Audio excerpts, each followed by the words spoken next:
And again, most CPAs are not. And most CPAs are basically there to help you file your taxes. Welcome to the Measure Success podcast, where we talk with top leaders about effective strategies that inspire success. Thank you so much for help making us to be a top 10 strategic planning podcast 2 years in a row. Excited to have with us our guest is Bronson Hill. He's founder and CEO of Bronson Equity, a real estate investor, capital raiser. He's deployed over $250,000 and plus some, I'm sure now, as we continue to grow behind this, and he's raised over $40 million from investors. He's the host of the Mailbox Money Show. And he's also the author, I love this title, of Fire Yourself. He teaches investors how to replace active income with passive income. And he also has a great community where he hosts workshops for high net worth individuals. Hey, Bronson, it's a pleasure to have you on the Mesh Test podcast. Carl, I'm excited for this conversation, man. I love talking before we even started recording. We're going to have a great time. Absolutely. And one of the things we didn't mention is you were a part-time Husky. So we're happy for that. We won't mention the other university that you went to, even though we have Right. a lot of good friends who are Cougs. And so appreciate that as well. And so, hey, Bronson, for those who don't know about you, what you do today, why don't you just give a little bit more in depth behind what you do? Yeah. So quick background. I was a medical sales professional for 10 years. So I was making over 250,000 a year. Was working 30 hours a week, but the thing I did not have control over was my time. And a lot of people I've realized I started saying, I don't want more money. I want more time. And the people I worked with in the medical field were working sometimes 60, 80 hours a week and didn't get paid if they didn't, I wasn't working a ton, but they were. And so I just like, I don't like the way that they're making tons of money, but they're not actually really being able to have the freedom of time. So I started to look into, the Warren Buffett's quote of, unless you learn how to make money while you sleep, you'll work until you die. And I think for a lot of founders, a lot of people you work with, we know they're a slave to the job. And whether you're a waiter at a restaurant or you're a doctor making $3 million a year, you're doing a time for money trade. And I was in that. I was doing a time for money trade. And so I started to learn. Everybody knows we should do real estate. We should be doing these other things, but it can feel intimidating. It can feel risky. And so I just started learning. I started doing single family homes. I'd been doing that for years. Started learning about multifamily. Learned how to raise capital for deals. Started raising capital. Now we've raised actually about 55 million now to buy about 250 million in real estate. And we've shifted the last few years to really help people to get more cash flow in their investing, as well as reduce taxes. There's some strategies where you can reduce ordinary income or business income or sale of a business potentially to zero. We've had people, have a $2 million tax bill, be able to reduce it through things like oil and gas investing, other things that are out there. So we just try to find ways, how can people really, become free from their job or their business so they can live the life that they want to live and fulfill their purpose. Bronson, I love what you just said there. We have a lot of, especially on the tax side, we have clients in there and they're like, and I'll just say this, and I appreciate it, like, hey, I don't want to pay any taxes ever. And we had this really funny situation of like, before they're getting ready to sell, I'm like, hey, you got to show some profits sometime in your tax return. Otherwise, people aren't going to believe your EBITDA. You know what I mean? They're going to be like, you need to like show something to get a multiple to sell your Right. business. But then you run into, what can we do to help either defer or outright not pay taxes right on off of the gain? And so for those who are listening, why don't you dive into that a little bit more, what you're talking about? Because there are some really cool strategies, especially in real Yeah. estate, perhaps in oil and gas, of where you can find ways to, at a minimum, defer that gain for perhaps your business sale or doing other ways to defer sales. So why don't you go ahead and talk about that? Yes, there's a lot to talk about here. So I am a tax strategist. I'm not a CPA, so I'm not giving anybody specific tax advice. I'm going to give that disclaimer. So consult your own professional or get a referral to one of our tax strategists that we refer people to. But basically, there's some real amazing things. I was paying about a 25% effective tax rate when I was a medical sales rep. And then I got down to about a 1%, and it would have been zero, but because it's California, they take their pound of flesh. So how did I do that?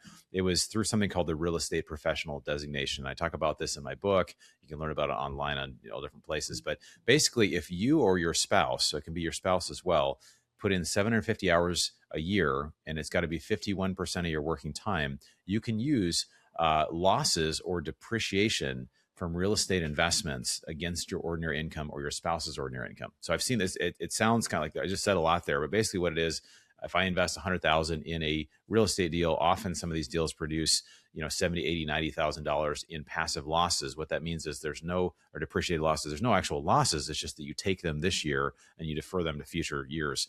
So it's a way you basically kind of continually kick the can down the road. So that's one strategy people do.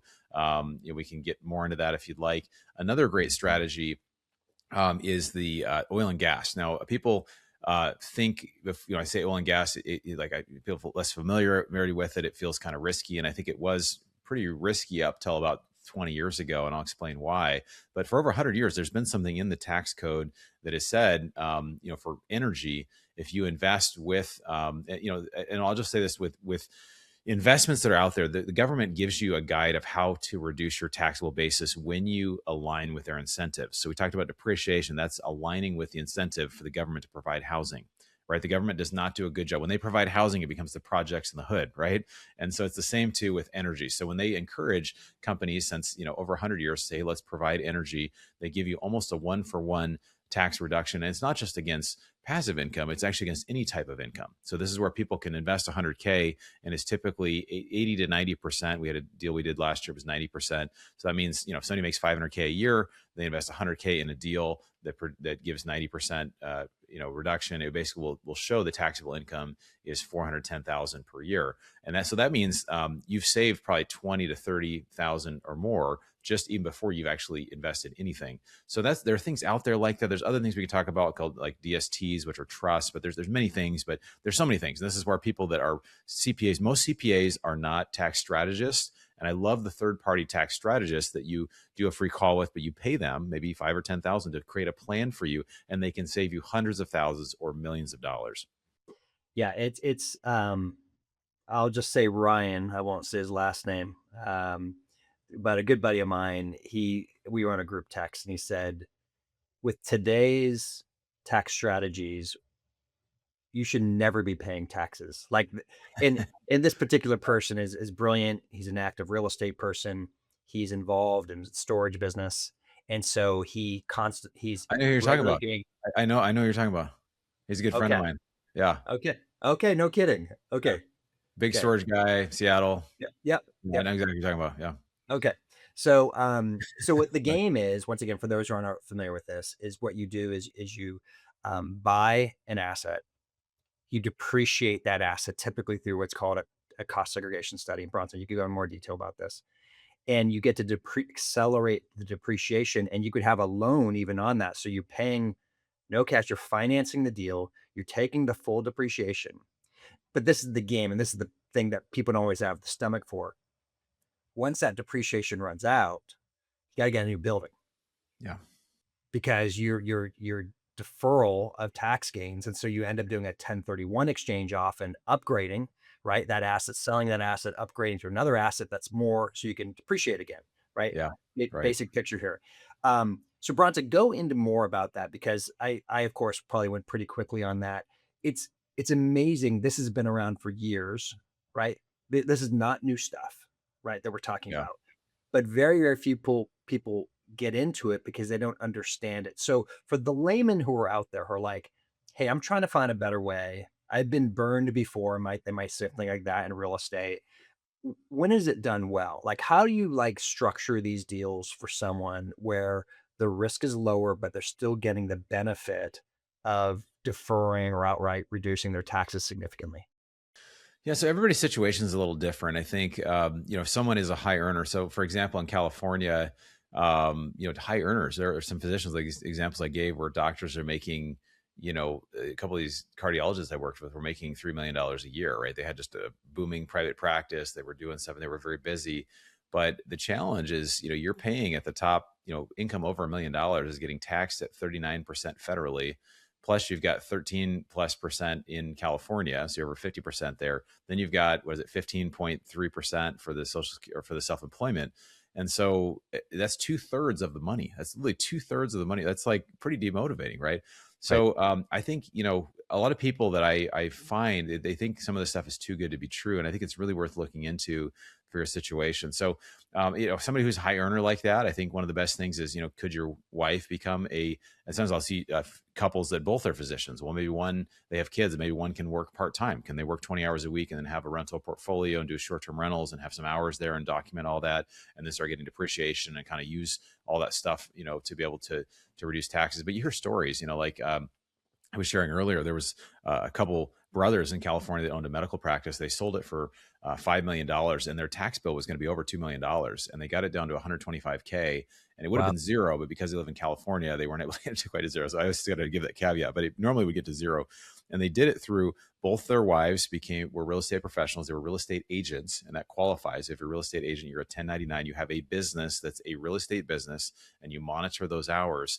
And then they got into deals that had a lot of depreciation, and then they were able to use that against their ordinary income. So they were able to basically pay almost zero taxes. So there's unique things. There's a story of a guy that I know now who I can share some examples. I have a relative who started with a duplex, and now he's worth over $40 million. And he shared this publicly, and it basically started. It's just 1031 from one Yep. project to another. So 1031 is a like kind exchange, and you identify the new property first, then you sell the old one, and there's ways that you structure it that it works.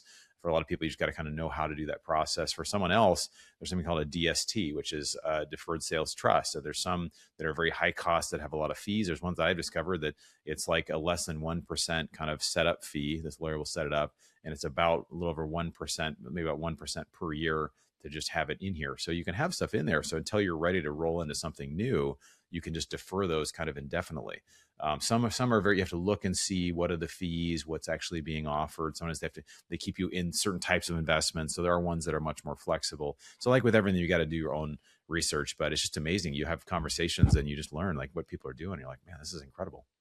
Yeah, and on this, when we're saying these things flippantly, do talk to experts, right? Yeah. It's a 1031 exchange could be the greatest thing in the world, but there's a lot of strict rules that are around it. And if you don't hit the box properly, you don't get it done. Now let's talk about though. I love this. The real and it's interesting. Literally, one of my clients Bronson just said, Carl, how do I get the passive real estate rule to be active? And he Mm, said yeah. exactly the exact same situation. He's like, hey, my wife has now stopped working. She has more time now. She's at home with the kids. She wants to become this. So, and it sounds like such a nebulous thing because what people miss often is like you have to document this. If you ever got audited, you have to validate that you've Yeah. worked 750 hours. So let's kind of go down this path a little bit of like, okay, great. I'm gonna have my spouse, significant other. They're working with that. They're working, and so they have the time, right, to put the 750 hours in. Help explain how all of a sudden who perhaps doesn't have that experience becomes one, and what are they doing, looking for, so to speak, so they qualify, become one, right? Because Yeah. that's part of it, right? You can't pretend in this stuff. You got to do it. Yeah, it is true. Yeah, you are more likely to be scrutinized. I've never been audited, but we have everything prepared so that if we are every day, I have a spreadsheet and this is what I'm doing for this. When I actually did this while I was still working full time in medical sales, I became a real estate professional. So I actually had a W-2, but I was able to document. I'm doing 25 35 30 hours of my W-2, but I'm doing more hours over here, and I documented that. I kept that very, very clear. And that was at a time I knew I was kind of, my W-2 was kind of winding down. I was getting ready to transition. So I mean, the documentation is very important. It's great if you have a tax strategist, CPA, someone who's familiar with this. And again, most CPAs are not. And most CPAs are basically there to help you file your taxes. They're Right. not there to help you try to find incentives that can help you lower your taxes. And actually, most of them are very cautious to want to do anything outside the box because they don't want to have you get audited or have them get in trouble because they're a credentialed person by the government, right? So that's their MO is a different MO. So they're okay with you paying more taxes. Like it's hard for people to actually believe it. Like your CPA, most CPAs, 90%, they're not really, but tax strategists that are CPAs will really look at that.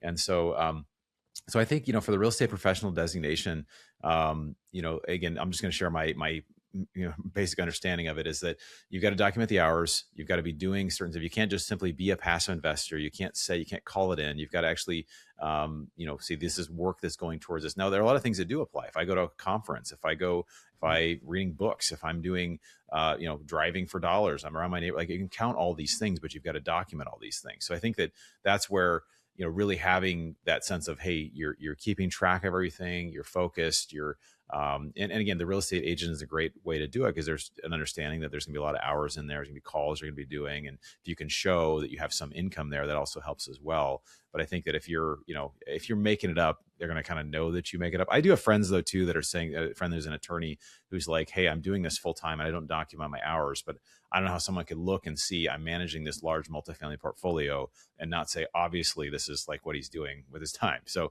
I mean, I prefer to document everything anyway, just so you have stuff. But I don't know. What's your opinion on that, Carl? I know you're more of a tax person there too. Yeah, yeah. This is what I say is you nailed it. This is one of the most scrutinized areas because of there's a higher risk of fraud in it. Yeah.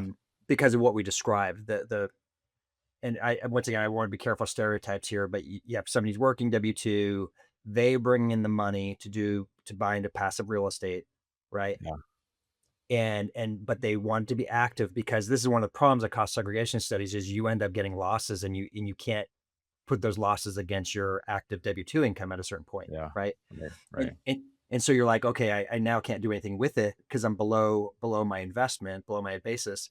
And so now like, oh, I heard I could do this. And so I'll have my significant other now do it. Well, do we not think the IRS is not aware of this too, right? And so the problem is if you're in that risk component of do they really have a business? So Yeah. like things like you should be doing is literally set up create a business, literally document the friend you described where it's their full-time job. Yeah, that's going to be pretty easy to substantiate, right? But even then you can make an argument of, Yeah. well, I'll just, I thought it was pretty awesome where you're like, of course, your old employer didn't know this, but you're like, hey, I work 25, 30 hours a week as a salesperson, right? Right. I know. Hey, I got a I know. story around that too. I got to start because I knew that was kind of like sunsetting, so I was Yeah. okay, kind of winding down. But it was hard for me because I'm an achiever, so it was hard to kind of wind that down. Yeah. But I mean, I remember this is a long time ago. One of my best friends, and they were working in pharmaceutical sales, and they were in the pool by 10 a.m. each day. Yeah. Yeah. Yeah. They had an easy gig, and once again, not a common, but there are people who have that. But once again, it comes down to the problem is in this because the tax benefits are so significant. Yeah. You want to document it. So anyways, I'm with you. This is what I say about taxes. I'm a huge fan of people trying to maximize their tax deductions whenever they can, but it comes down to documentation. If you have documentation, you reduce your risk of having a problem. If you are just saying I'm doing it, that's not evidence, Yeah. right? And so I think your example of having a spreadsheet daily of just tracking, hey, I went to this meeting, I drove to this event, I went to this conference, right? That's validating your passive interest activity become an active interest activity. And the Yeah. 750 hours is how the IRS code defines it. And so yeah, no, I think what's bad is this is the problem in CPAs. And sorry, 99% of accounting firms don't have enough staff. As a result of that, your CPA doesn't have time, even if they are strategic and they're not compliant. I'm with you. I think most people don't even want to take the risk. They don't have time to It's more like work.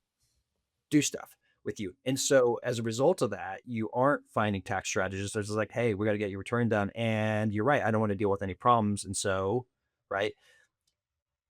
But really, they should be trying to find ways for you to help you reduce your taxes if you have the right CPA, if you're doing strategic type stuff and investing, especially on the sales side behind this. So if you don't mind, let me stop for a minute. Any other thoughts on what we just described about on what we were just talking about in terms of turning into an active investor in real estate? I do. I actually have a question for you. A side note. So, you, as being a CPA, I'm curious, what's the role of AI in CPA and helping this specific aspect of I'm too busy as a CPA to getting where, or even automating that for most people? Is that, and that's a little bit of a side note, but you say, hey, CPAs are too busy. Is that like a growth area that could happen shortly? So yeah, we use AI every day. Just so you know, we're actively use AI for analysis. Last night I was working on a situation, something that would have taken me a half a day, did an analysis in about, well, I had to do some preliminary work to get to the outcome, the options, but it provided me a 2-page research analysis in about 12 seconds. That Yeah. would have taken me, honestly, I probably would have never done it in the past. Yeah. Right. And so yes, we are using AI consistently and regularly for analysis, and it's helping us to be more effective with our clients. I will say this, Bronson, the problem is just be layman. I will have clients send me a text from Perplexity or ChatGPT or you name it. And it's Yeah. like, and I have to ask, what do you know what you're saying? Right. So just because it spits out something doesn't mean you actually understand it. And I think that's sometimes the problem of the code of like, and it still does make stuff up. And I think that's so it's the like we talked about this before we started recording, like the promise and also the liability of ChatGPT or of chat, because it can shorten time for things, but you've still got to check it. And I don't know anybody that, even though that did this big project for you that you wouldn't have done, like you and I were still working the same hours. We're not like cutting her. Oh, now I'm putting in a half day or at the beach. It's not like pharmaceutical sales, like the guy was saying at 10 a.m. you're in at the pool. But so I think that kind of what you're asking about tax strategy. I'm curious to see what's going to happen with systems and things where individuals can use tax firms. CPAs can use to kind of help with that process to Yep. streamline it more. But I think it's amazing too for someone like any of the stuff we're talking about. It can sound like somebody speaking another language. Like it Yeah. sounds too good to be true. And this is Yeah. the thing that I love for chat, that my brother and I used to get in arguments when we were kids in the car. We'd argue, oh, this is the answer, whatever. And you didn't know what you have to wait, like you have to look at an encyclopedia or ask somebody who was older that you think may know and you may not really know. Well, now you can get on ChatGPT and a chat in a short amount of time, you can verify something's true or not. So somebody can go on and listen to this episode and say, well, hey, is it possible to pay zero taxes? What about the real estate professional designation? What about DSTs? What about tax strategies? Whatever. And you get so much knowledge. And I feel like it's for people that are curious, um, in just about anything, you can learn so much Yes. about anything. And I Yes. absolutely love that. I mean, I was in Italy a month and a half ago, and I would use it as my tour guide. I missed a tour and I just started using it in Pompeii as my tour guide. And I just learned so much. And I was using that all over the town. So I think, kind of to tie it in, I think that for individuals, there is help out there. I've used chat to kind of, you just learn about stuff, but getting a tax strategist, they typically do. And I'm not incentivized. I don't have any, relationship with one to push people away or another, but just, have a free call with them, and then they'll set up a plan for you. And if you save 100 grand, is it worth paying 5 grand or 10 grand? Like, I think Oh, it's worth it. So I think that that's out there. So somebody listening, just knowing that, hey, if I have an exit in a business, I should be thinking about either the tax planning or maybe the structure. I do an installment sale, or I do some equity, or I do other things that you can structure things. And this is where I think people just need to, especially small business people, mid-sized business people, need to start thinking about that. Hey, if I'm going, even if I'm not thinking about exit, I could get an offer that just comes out of nowhere. I should be thinking about that as I build my business. 100%. And there's ESOPs, there's section 1202. I mean, there's some really cool stuff that you can completely defer, or in 1202 completely eliminate long-term capital gains off the sale of your business if you once again do the right things. And so there's some amazing stuff that's out there that's I love. We love to do when we properly put it in place. But once again, you don't know how to implement it. It's interesting, Bronson. I would say the majority of our clients used QuickBooks, like as an example. And the problem is, because they're smaller companies, in most cases, small to mid-sized companies, they typically don't have the expertise on their Mm-hmm. side of doing things. And 90%, Bronson, of the tax returns we see are done wrong. 90%. That's a lot. And it's not, by the way, it's not tax strategy wrong. In some cases it is, but sometimes it's not. It's they literally don't know how to roll through the financial statements. They don't understand how a balance sheet works and how the income statement works and moving through. And so it's frightening for our clients that they have people who don't know how to do things. And because we see the work of other people, we're like, oh, we saw where you hid that. We saw where you hid that. Yeah. We saw how you didn't understand how to do this. And it's frightening. So, yeah, so once again, finding the right help is huge. Bronson, let's go back to this oil and gas stuff because Sure. it's interesting. I remember my dad years ago getting burned on some oil and gas thing. He got involved with, and this is a long, long time ago. Um, how does somebody who doesn't know about this, like, how would they connect and know you, or how would they start going down this path of like thinking, is this right for them? Yeah. So there's a few things. I have a framework in my book. I call it the deal funnel, basically the deal funnel strategy. And you start with, I mean, there's different things you start with. Instead of starting with the deal, you have to go back to what your goals are, right? If your goals are saving taxes or cash flow, then you kind of run it through this funnel, which is really starting with the market. What's the market specifically for oil? What do we see? And we have a very bullish, not just short term, especially, but especially long term as well for oil. You could do it with multifamily in Dallas, Texas. You can do it for any specific market. You look at that. And if you're in a good market that's growing, you're generally going to be in a better place than markets that are shrinking. And then you find the operator. Do they have similar values? What are they actually doing that do they line up and who's actually doing? Is this a track record, rinse and repeat type of thing? And then the last one is the deal itself. Does the deal meet your goals? And you have to understand with any deal, and we do deals in all different assets. We've done VC, we've done, lots of real estate development, senior care, storage, all kinds of different stuff. So we try to look and say, okay, does this deal, do I understand how I'm going to make money? And then do I, probably more importantly, to understand how I could lose money? And Right. I always ask that operator too, of like, well, what do you think is the biggest risk of this deal? And it's usually different than what I thought. Sometimes it's different than what I thought. So those are good questions. So I think that with oil and gas, just a quick, summary of it. The benefits are great. The cash flow is great. The goal is in an oil and gas drilling deal. So there's two types of oil and gas deals. One is main deals. One is a drilling deal, and that's where it has the major active tax benefits, where you can reduce against any sort of taxes. It allows you to do that. You have the royalties, which is the land ownership. I actually really like royalties a lot. It doesn't have quite this. It has tax benefits, but it's typically not the same tax like treatment against active income. But it's just a stable. A lot of these stuff we're buying now, it's like you buy the property in cash. It's 3,000 acres. It's got 150 existing wells, and it's producing a 20% cash on cash from day one, right? I mean, that's just like phenomenal numbers, right? Like if you're the landowner, like that's a great landlord, situation. So there's different ways to do it, but let's talk specifically about drilling with the great tax benefits.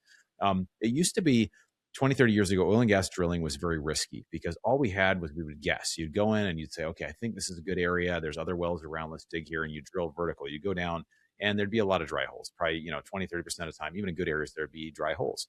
And so it was a risk. Now, in the last 20 to 30 years, they've really come out with technology where you can go in with electrodes and geology. The mapping, if you see the 3D images, they look amazing. I mean, you can see, like, they can tell with a high degree of certainty there's oil down there. And then if they miss going down, they can actually turn the well and go horizontal for a couple miles going sideways. So now it's like we're seeing over a 99% hit rate when it Wow. comes to drilling for oil. And so there's still a dry hole risk, but we basically get out of that by trying to say, let's do packages of 4 or 8 or more wells. And so, the last 3 projects we've been in, we haven't had a single dry hole, right? My partners have done over 1,000 and they've had less than 5 dry holes, right? So it does happen, but it's much less likely. The other risk is the operator risk, right? Who is the operator you're working with? There's a lot of people for some reason in the oil and gas space, because I think it's a little less tangible. People don't typically go drive out and go see it or fly out to go see the oil drill versus real estate. You have pictures, you have here's the renovations, whatever. So it's figuring out who you're working with, and if you have somebody you can trust, that them, you've had a relationship with them. I'm not like the movie Landman where I'm an oil guy going and doing that myself, but I have a good friend I've known for 6 years. We've done other types of real estate deals with. There's a high level of trust there, and so we're working together. And I will say this with oil and gas drilling, there is some up and down where it can be really great for sometimes because of oil prices, because of performance of the wells. We've had some issues where the wells didn't perform as well. They performed for a while, and then you had to upgrade the wells because there was some issue with the oil itself. So that stuff happens. So it's a little bit uneven, but they typically produce really strong for 4, 5, 6, 7 years, and then they start to deplete. So you have kind of like a strong, hopefully get your money back in a couple of years or so, and then you have this kind of starts to deplete after a while. So it's kind of a mix of cash flow and tax benefits. That's kind of a quick overview there. And yeah, and of course, people don't like it at the pump right now with the Iran war going on at the moment from a pumping pay. But for you as an investor, this is really good, right? If you could get oil over Yeah. $100 a barrel, it is very, very. Y- What Yeah. people forget, it's they get frustrated with oil companies, but they are paying massive taxes to the federal government right now, right? When they have $100 a barrel, they are leading the money in terms of money that's going to the U.S. Treasury. Us what we're spending is a different problem. We won't get into that for the purpose of this show. But Yeah. it brings in a ton of revenue, right? For people that are coming in, and of course for the investors, right? You're getting a real return, behind where this takes place. Yeah. Um, if let's just for argument's sake say somebody wanted to go down this path, what is a minimum investment? I'm assuming credit investor typically they should have a minimum investment. What does that look like? Yeah, most deals that we see are about 100K minimum investment. If somebody has a high, let's say somebody is worth, 20 or 50 million, they may want to say, I want to go down the route to buy royalty land myself. There's actually some people that 1031, there's groups that help people 1031 into those potentially. So there's different ways to get in. I think in general, most new asset classes for people, dipping your toe in is kind of the right way to start. And it is Mhm. typically accredited investors only when you're outside of kind of traditional multifamily real estate kind of stuff. Right. Yeah. Good. Good. Good. Okay. We just got a couple minutes left here, Brian. This is the always hard part because I love these conversations. And it's like, oh, we got to Yeah. actually get rid of the ending part. All right. So, how about for you? I'm going to ask you a few different questions. It's more traditional questions asked in the podcast. So, how do you measure success with those you're working with? Oh man, that's a good question. So I will say this: the Wealth Forum, which is this group of high net worth investors, a lot of them are real estate people or business owners or operators. Um, I try to really figure out what's important. I think really what success comes from your values. I think for me, I have a degree of what I feel like success is, but for people, it's different. Some people, usually it revolves around purpose. It's like, what am I here to do? There's a faith element. Faith is very strong for me. Sometimes it's around certain goals, like hey, I want to have this amount of time or do these certain bucket list things. And so success, for some people, it's you're alive and you're here and you're healthy, and that's great. And I think that's I think what the problem for achievers. There's a great book called The Gap and the Gain. If every single person listening to this has not read that book, I just stop what you're doing and get that book, because it has this achiever dilemma, right? That I'm always looking forward to the next mountain. I'm always looking off onto the sunset for that moment when I'll get the thing or I'll be that person or I'll achieve whatever. And the problem is if you only focus on that, it leads to dissatisfaction. So when you look back and you measure not what's ahead of you, how far to go, you measure how far you've come. Then you Mm, can be at a place of gratitude. And I think if you want to feel more successful, just start taking each day or counting the things that you're grateful for, counting the progress that you have made. And I may not be there, but like look at how far I've come the last year, 2 years, 5 years, 90 days. Amazing, right? If you really stop and think about it, but we don't focus on that. We're only focused. So I think it's not just about success, it's about enjoying your life and just realizing how everyone has achieved a degree of success in their life. it's awesome. You ended up answering like a couple additional questions because I love to ask how do you measure success in your personal life, and you went there. You went to it does at the end of the day come down to it's what I appreciate what you said there, right? It's you and I both know many people who, by definition, don't have to work a day again in their life, right? And but that doesn't mean necessarily they're happy and they have joy, Yeah. right? Right. And so when you could find peace, that's why one of the questions is like, how do you measure success in your personal life? That's what's really important, right? Is that Mm, and that's part of once again why I recommend people, Bronson, to come talk with you because if you could find ways to create more time, finding ways to have more passive income so you can be present today, waiting for this classic, I'm going to retire and then live yeah. is a high risk proposal, right? Because who's to say your health is going to be there? And the unfortunately the death rates once people quote unquote retire is extraordinarily high because people lose their purpose, Yeah. Totally. right? 100%. And so I'm a big believer, like you are, of living today, making a difference today, especially while you have the most energy. And once again, this is whether you have a little or a lot, by the way. Yeah. That's principle can still be true, of making a difference, being present. You were mentioning before the podcast, you're getting ready to travel with your daughter, right? And do some trips. And that's awesome, right? That you're making that time and energy and investment into making that stuff happen, right? Because Yeah. all our kids are um, past 18, right? And it's like that time flies, right? If you don't realize what happens there. This has been fantastic. How can people connect, Bronson, and learn more about what you're doing? Thanks, man. I really enjoyed this. Great conversation. Love talking with you. Yeah, so we have a free gift for your audience we put together just for you guys. It's called basically my three favorite cash flow investments of 2026. Everybody's like, well, what should I do? What's out there? And so I just put my three favorites. Not that what you should do, but I look at a lot of different things. And as an investor, you can choose. It's a good time to invest in certain types of real estate, or I do some precious metals. I do different things. And why are those things compelling? So you can get it for free if you text the word cash flow, all one word, cash flow, to the number 33777. So the text the word cash flow to 33777, and we'll send that to you for free. It'll ask for your email. And then you hear about what we're doing, the future projects we're working on as well. Thank you, Bronson. I appreciate that kind gift. We'll make sure that gets out to our audience. And thank you so much for being a guest of the Measure podcast today. Thanks so much, Carl. This is great. Thanks. Hey, to whoever else is listening, I hope you've appreciated this. Please take advantage of what Bronson has offered to you. We'll make sure we get this out on our social media. You can see as well. What Bronson has done is he's figured out a way to find success in his life, to create more time for himself. But also, what I love is he's teaching these lessons to others so they can appreciate it as well. And so this is the type of people you want to meet with and connect with. He also has conferences that he does. So I was going to encourage you to get out and find out what he's investing. I'm going to download that myself. So I'm curious to learn more about that. As we always like to say in the Measure Success podcast, wishing you the very best in measuring your success. Have a great day.